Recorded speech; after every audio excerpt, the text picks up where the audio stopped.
My name is Christian Uhle. I'm a philosopher and I'm the host of this series. Wherever there are really big ecological, economical, societal transformation that automatically gives rise to fundamental questions. And fundamental questions are also philosophical questions. So I'm here to learn more.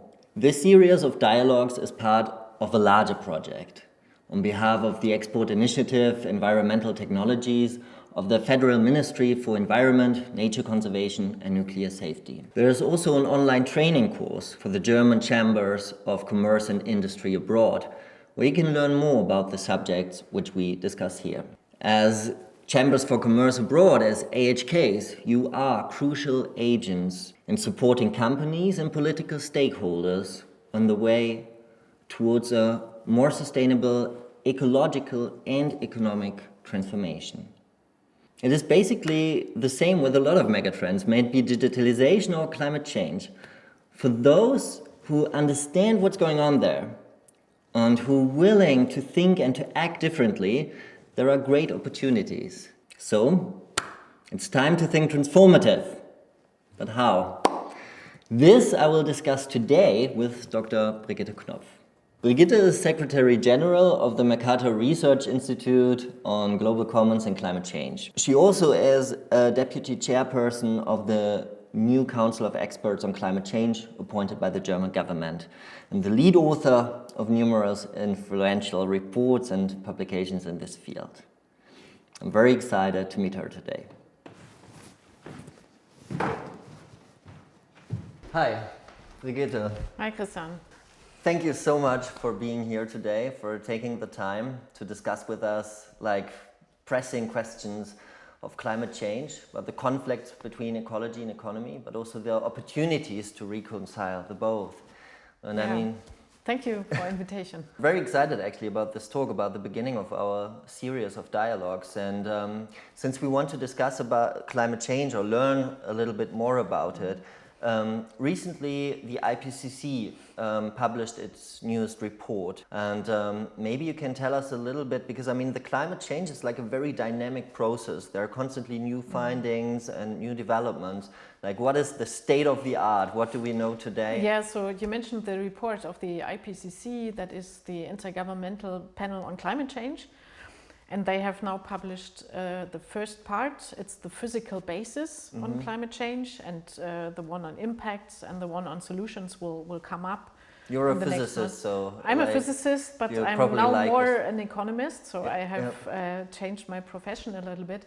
But now this new report is about the physical basis of climate change. And you could say, okay, we already know everything about that, right? But here they have three important messages. And the first message is that it's pretty clear that this climate change is man-made. It's human-made. There's no doubt about that. Yeah. And they made it even clearer than the report 7 years ago. And the second message is that we can already attribute some of the changes in weather patterns, in hot summers that we have, or drier climate, more droughts, we can attribute that to climate change. This is new. This is also a kind of methodological breakthrough, because this hasn't been done before. And the third point is, when we do not stop to emit carbon, we will see very severe impacts across the whole world. And this is also very dramatic, from sea level rise to hotter weather, to droughts and extreme weather events. So therefore, this is really very important what the IPCC has put forward here. And it's a bit scary to read that report, actually. Although this is my profession, I do this for quite a long time now. But reading that report, that triggered again a kind of fear and urgency that we really have to do something, and we still can do something, but we have to act now. Human lives are being threatened, but that has like a lot of other consequences too. And in order to understand the full picture a little bit better, like where do you see like the impact on economies, societies? Yeah, I mean, for example, infrastructure is being affected, right? So when you have a flood, or when you have sea level rise, and the whole electricity grid infrastructure is affected, then that the damage costs are really high. Yeah. So we have seen this in North Rhine-Westphalia. So of course, I mean, it costs people's life, but also the infrastructure has to be rebuilt, the houses, the gas infrastructure, and so on. We and probably talk about billions here. Yeah, exactly. And so and just a very regional event in a small part of Germany. Yeah, and then imagine a company investing in other countries, and you're affected by fires or floods, and what you mentioned is that we have these kind of connections. We have a global value chain, and we have seen that in Corona times, that when some connection is being broken, then the production cannot continue, for example, in Germany, because the material is missing for car manufacturing. And when these value chains are being affected, then it's kind of a teleconnection, right? So we have, for example, heavy climate impacts in some countries in Asia, but this also affects then Europe because of this globally connected value chain. Yeah, we saw that also in times of COVID, that like some companies had problems like to get the products delivered, like pieces that are being produced in China, for example, in the beginning when China started with the lockdown. And so do you think that also climate change will lead to more regional value chains? Let's see, perhaps COVID is a driver for that, because I think some of the companies are already considering that. But on the other hand, I think you cannot withdraw globalization or redraw. No. It's something that is has gone too far. So therefore, on the other hand, I would say it's also in our interest that we have protect other regions from climate change, right? So therefore, because we are so connected, we have to think globally also in fighting climate change. Yeah, there's like a huge delay, no? Like, I mean, like we have like these very global challenges. It's like you cannot differentiate between our interests and their interests, because all the interests are interwoven and stuff, because we're all living on the same planet. But for this, you need global cooperation. But there are players in the world who are like who are blocking also transformation more than other countries, you know, like. How can we deal with that? Yeah, that's a difficult issue. On the other hand, I would say we have really had a breakthrough in 2015 with the Paris Agreement, because all countries signed that agreement. So more than 190 countries said, yes, we commit to climate change mitigation. And that's very important, because we have globally committed to a temperature goal to stay well below 2 degrees with the effort to stay at 1.5 degrees.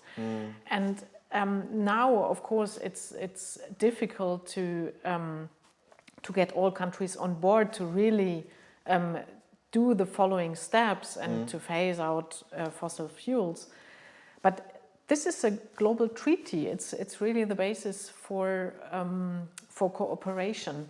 And what is now being discussed is to start with kind of climate clubs, right? So, for example, for front runners or for countries who commit to the same effort in terms of carbon pricing or so.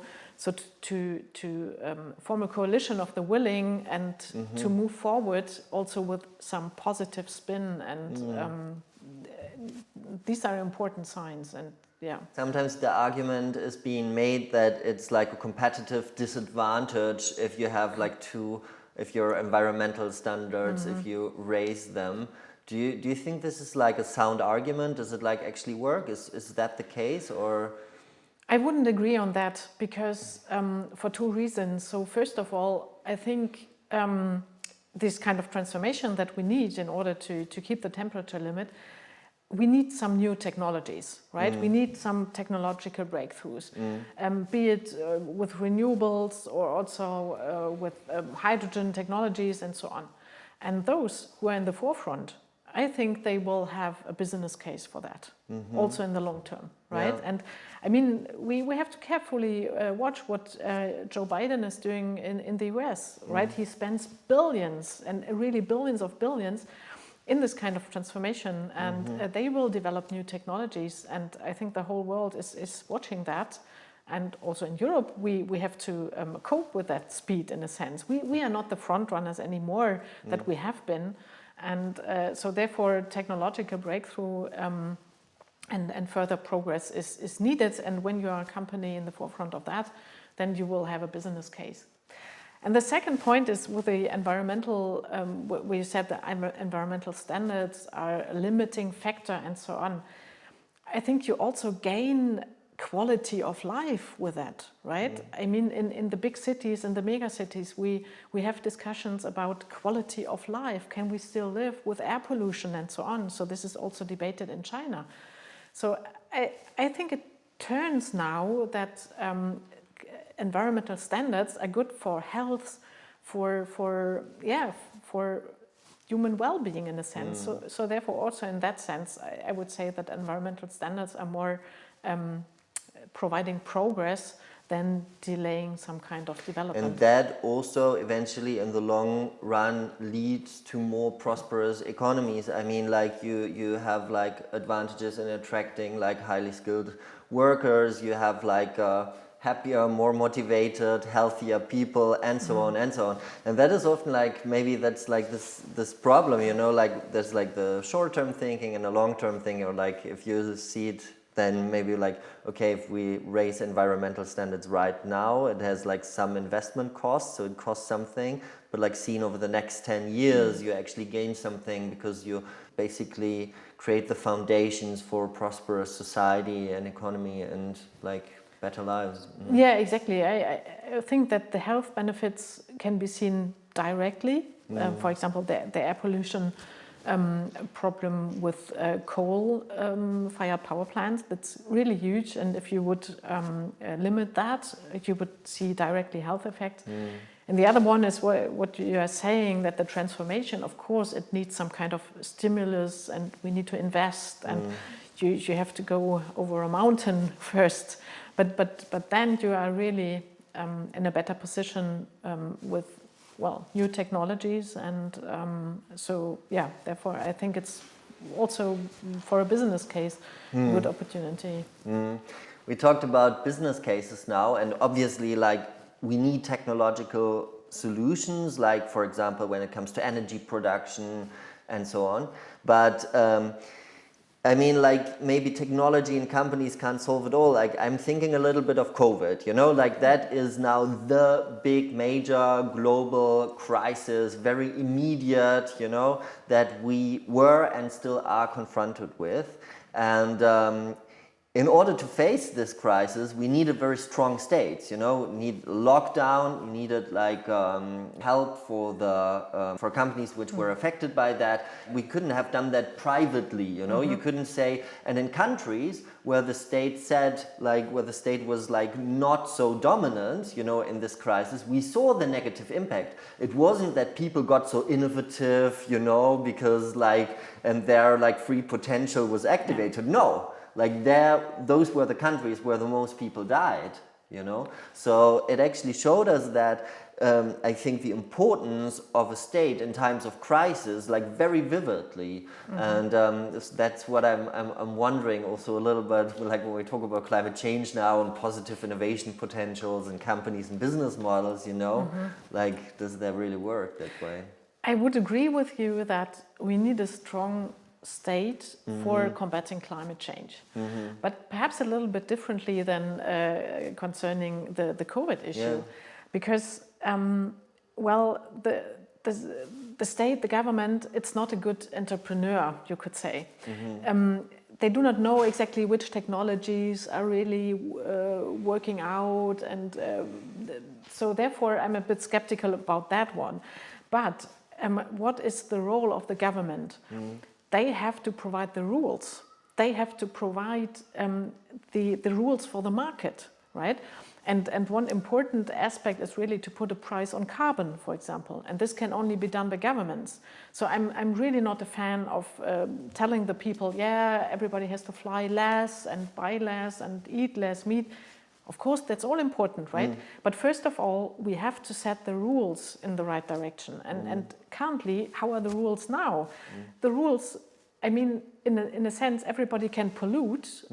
or when you call it pollution, everybody can put CO2 in the atmosphere, and the effects, the negative effects of that, the impacts, are socialized in a sense. So everybody has to care about, has to face these impacts. Yeah. So therefore, it's very important to put a price on carbon, because this is also a driver then for innovation, because companies know that the cost for carbon will increase. So alternatives will be economically feasible, will become economically competitive. And that's, I think, it's a very important part of the government and of a state, what has to be done. When you say putting a price on carbon, do you think of like classical like taxes, you know, like there's a tax on alcohol and like on tobacco, and then there's a tax on carbon, or do you talk about like trading certificates? First of all, it doesn't matter that much. So economically, whether you put a tax or set up an emission trading system, the outcome is the same, right? Then it has some practical and technical reasons how to implement this. And I know for states it's always difficult to implement a tax, right? So don't tell the T word, some countries say. So because, of course, people in the country are always aware of increasing prices and so on. But whether you do it over a tax or via an emission trading system, it doesn't matter that much. But it's important that you put a price on carbon. And the positive thing is also for developing countries, it's quite important because you have then an income, right? You get revenues from carbon taxation or from carbon pricing, and you can redistribute it so that the low-income households are not affected that much by increasing prices. So you can implement a socially balanced way how to put a price on carbon. Okay, but then the counter argument here is like if you do that, then like in these countries which already have much less economic activity, by putting a price on carbon, you will kind of pressure like this little plan of economic growth, you know, or economic activity. And those countries therefore are not in the position that they can carry such a burden, because there will be a loss of employment. So this would be the counter argument. Yeah? So we analyzed exactly that in our institute. We are doing exactly research on that. And we analyzed about 80 countries. What would be the effect of putting a price of carbon of $30, right? And the point is that especially the low-income households would be better off. It sometimes depends on the recycling. What do you do with the income from the carbon price? But yeah, you can cushion these socially affected people with that income. So and that would also mean like better lives, but it would also mean like more political stability. It would also mean like more economic activity, like bottom up a little bit. Well, first of all, it means that the normal counter argument is, oh well, we cannot afford to implement a price on carbon because our poor households are being affected. And that's not true, because poorer households emit much less. They use much less energy. So therefore, they are not so much affected. And you can do it in a socially balanced way. So this is the first point. And what you say about the economy, I wouldn't agree with that, because it steers the economy in the right direction. It steers the economy towards a low carbon pathway, right? So it sets the right rules. Because put it differently, what kind of situation do we currently have? And this is what the IMF, the International Monetary Fund, they calculated that. Currently, the pollution of carbon, of coal, costs us about €150 per ton. Because of the negative health effects. So currently we have a kind of negative price. Putting pressure on the healthcare system, everything. Exactly. This costs the economy a whole bunch of money. So therefore we should come up with a positive price and then steer it in the right direction. Yeah, but I mean, like a while, like in this traditional like debate about modernity, also where the term developing country is coming from, the line of thinking was always like there's like one development path, you know, and some are a little bit further ahead and some like behind, you know, but this is like the root of progress. And today we understand that there are like a lot of different routes. There's not just one way. And if we think that, okay, like we went through a long period of industrial economy and industrialization, like fossil fuel based, and then now like we have the same, but like we will be the next step ahead. So like leapfrogging is a little bit maybe like an important term here. Leapfrogging means that you kind of like don't follow the same route, but you go a different route or you skip a step, you know. There are like regions in the world where people didn't have phones for a very long time, and then suddenly there's mobile internet, you know, there's like a complete... Yeah, we have seen this with the mobile phones, but actually I'm a bit skeptical about this leapfrogging idea. Okay. So we analyzed this and it's not really happening. That's bad news for the climate. And yeah, one very important issue in that context is the question of coal. Because we see many countries investing still in coal-fired power plants, and mainly in Asia. But also what many people do not know, in Africa, some of the countries are investing in coal. And so still like increasing the activity in this field to ever burn more. Exactly, so therefore you cannot immediately see a leapfrogging. So therefore it would really be important that the international community offers something to these countries so that they do not start to really invest in coal, right? I mean, the Chinese government, for example, they give many investment credits to countries in Africa for financing coal power plant. So this is a really critical issue. And what we should do, on the other hand, is there is in this Paris Agreement, there was also set up the Green Climate Fund. That's very important because we do not only have a temperature target, but what we talked about before. So it's a global problem, and I mean the northern countries mainly have caused this problem. So there is this Green Climate Fund to fund projects and to build up renewables in countries in Africa or least developed countries. And this is a very important track that has to be followed. So still some money is missing from some of the countries, but why is so much missing? Why is there still, I mean, like we live like for quite a while now, like scientists like really point out this problem, and also something can be done. It's not like something, you know, like we can't do anything about it, but like nothing is really happening, or maybe I'm too negative about it, but like why is it so, are we so locked in?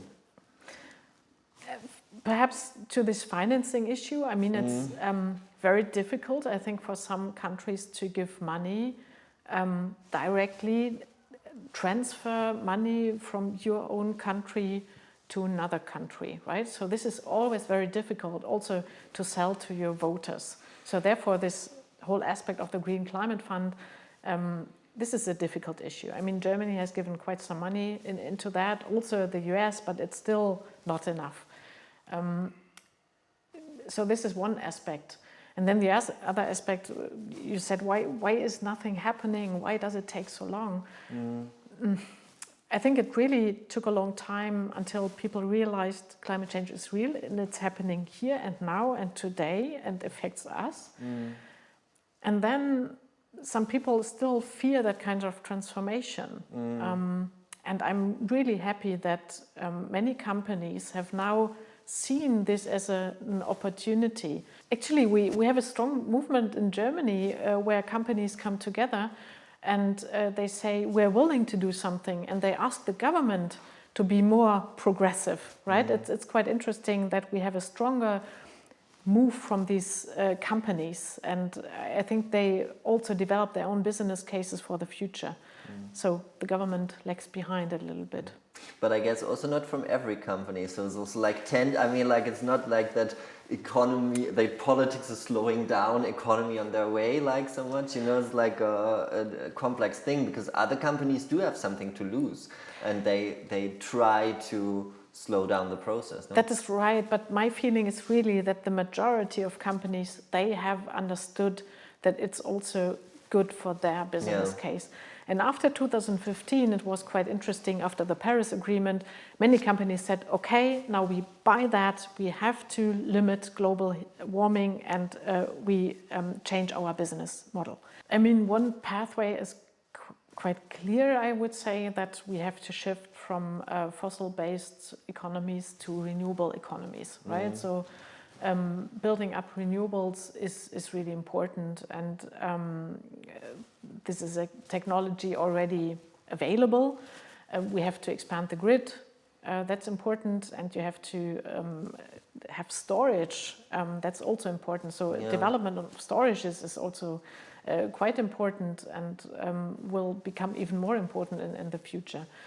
Also balancing of grid, you need some special components, that's also a kind of business case. So this is around renewables.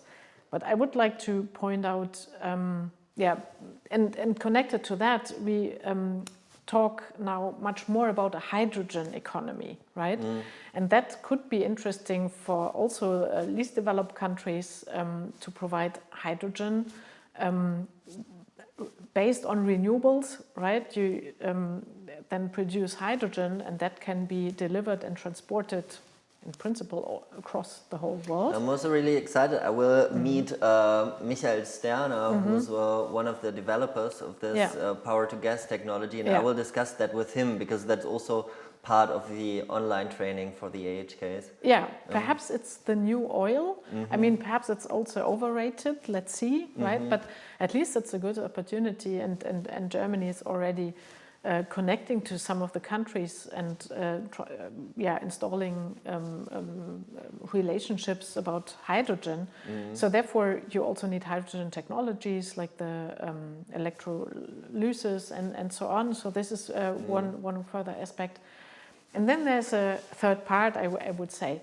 So when we talk about the 1.5 degrees target, it's really very ambitious. And ambitious means that we need greenhouse gas neutrality.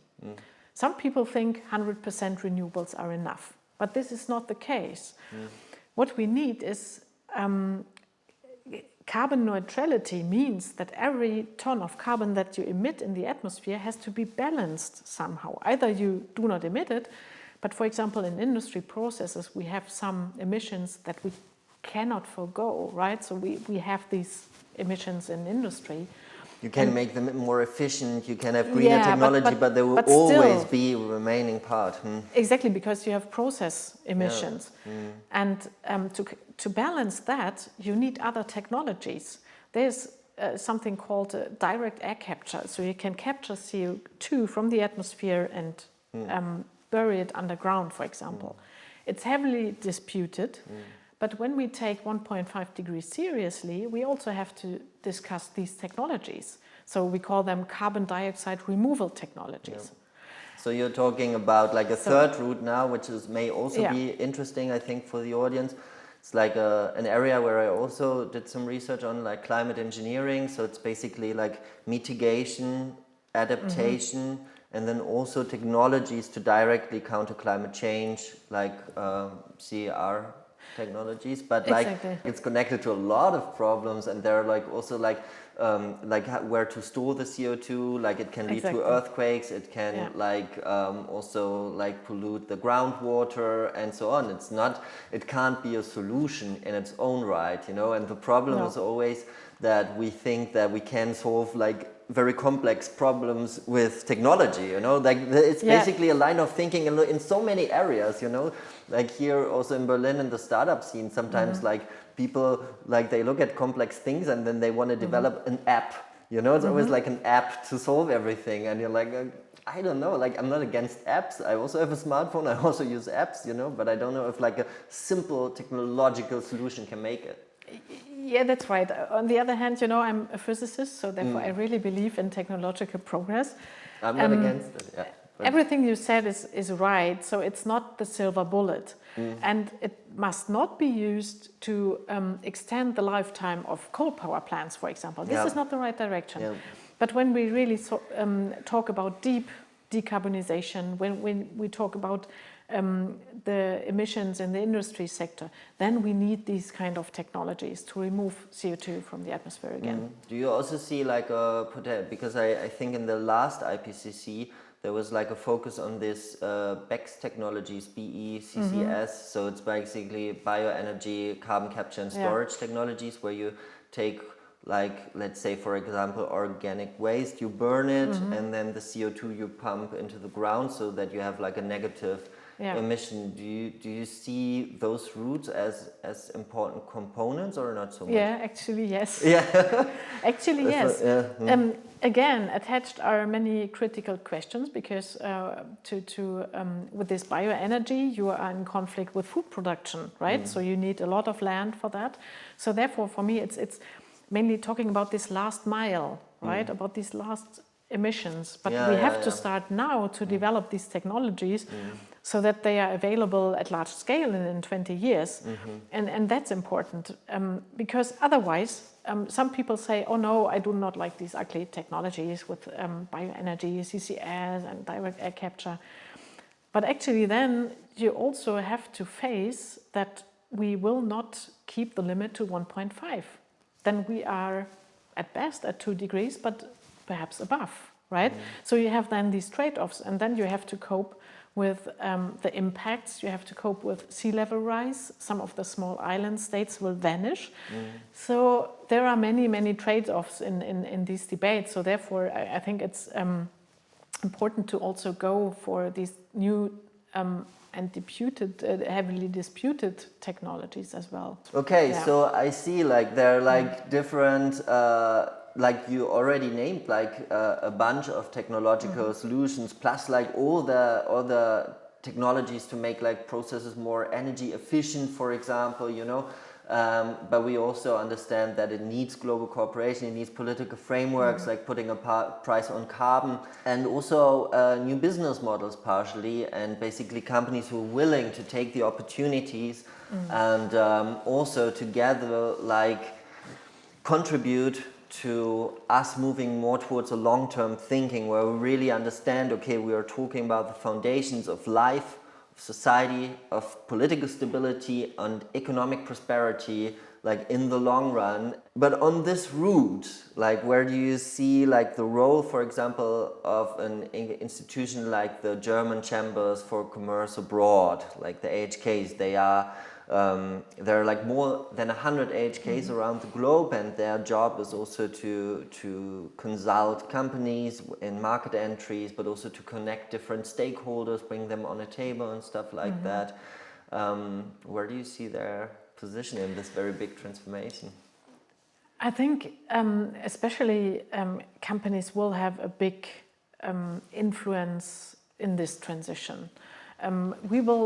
I expect that we will see a new drive in Europe, because now we have this Fit for 55 package, we have new targets in Europe, and the boundary conditions for companies change. And I think many new technologies will be developed, right? So we talked about renewables, hydrogen, and also this carbon dioxide removal technologies. And of course, it will be important that this is also applied in other countries. And what I can imagine is that the Chambers of Commerce, they ask for the right boundary conditions in the other countries, right? This is what I said. I mean, you need the boundary conditions so that this kind of investment is well placed and it plays out. And currently, we still have the wrong conditions. We still live in these conditions. Oh well, we can pollute. It doesn't cost us anything. And these kind of conditions have to be changed, and then the new technologies also have their role and their place. With MCC, I think you also do like kind of consulting like on a global level about policy making and stuff. Is that correct? Yeah. Actually, we advised the German government on implementing a carbon price in Germany. Yeah. And now we are involved in Indonesia, advising the Indonesian government. They also think of implementing a carbon price, and we make some calculations how to do that, and what about the least, the low-income households. And we also when dialogue with the Israeli government, also on implementing carbon pricing.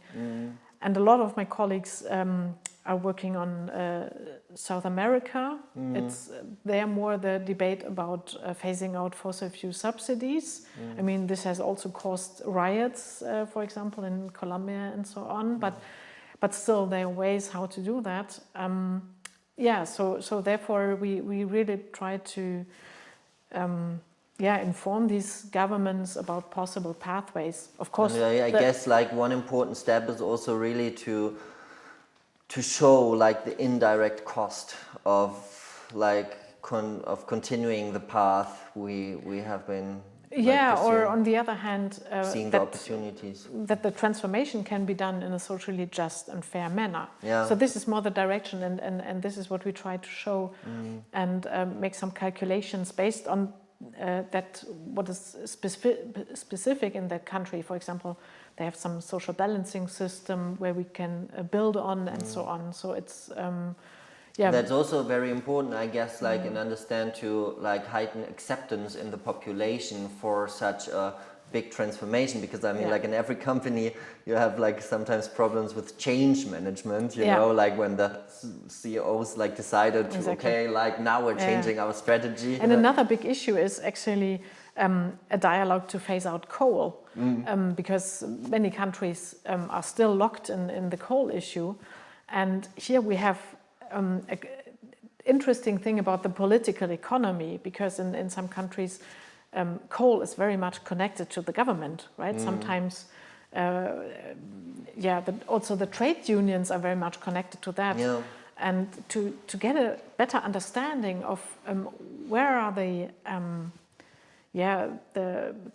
where's the space for some transformation, we are analyzing that across the globe in 10 to 20 countries. And it's good to hear that there's so much space actually, and I think that's like something that I also took away from me like in this conversation. And I guess, I mean, we're talking about such a big topic that obviously we were not able to cover all the aspects in this conversation, but I do think we touched a lot of important areas, and I'm very glad that we could speak here today. Thank you very much for taking the time and telling us so much about the topic.